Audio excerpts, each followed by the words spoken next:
37 ላይ ያለውን ቃል አነባለሁ። አሜን። ጌታ ይባረክ። እንደዚህ ይላል፣ እስራኤልም ዮሴፍን ከልጆቹ ሁሉ ይልቅ ይወደው ነበረ። ይህንን ታሪክ ብዙዎቻችን እናውቀዋለን። ጌታ ይባረክ። አሜን። ምክንያቱም ብዙ ጊዜ ስለ ዮሴፍ ተሰብከናል። ብዙ ጊዜ ትንቢት መጥቶልናል። ብዙ ጊዜ ሰምተነዋል። ኢየሱስ ጌታ ነው። ሃሌሉያ። ዛሬ ግን እግዚአብሔር በተለየ መንገድ ያስተምረናል። አሜን። እስራኤል ዮሴፍን ይወደው ነበረ። ከልጆቹ ሁሉ ተባረኪ፣ ከልጆቹ ሁሉ ይልቅ ይወደው ነበረ። የሚወደድ ብላቴና ነበረ። የሚወደድ ልጅ ነበረ ዮሴፍ። ትንሽ ስለሆነ የመጨረሻ ልጁ ስለሆነ በደንብ ሳጠናው ነበር ይህንን ቃል። የሚገርማችሁ ነገር ሰሞኑን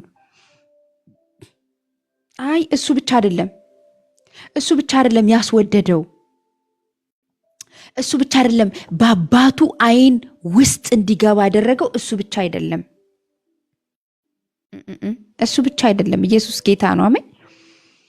ዮሴፍን ያስወደደው አንድ ነገር አለ። አባቱ ዓይን ውስጥ እንዲገባ ያደረገው አንድ ነገር አለ። ከወንድሞቹ ለየት ያለ ፍቅር እንዲሰጠው ያደረገው አንድ ነገር አለ። እሱ ነው ዛሬ የምናየው።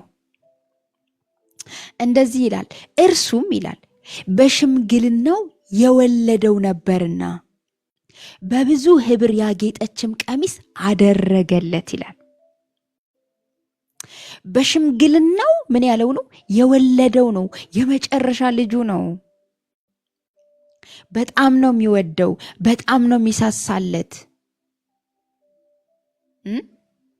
ከዛ ምን አደረገ?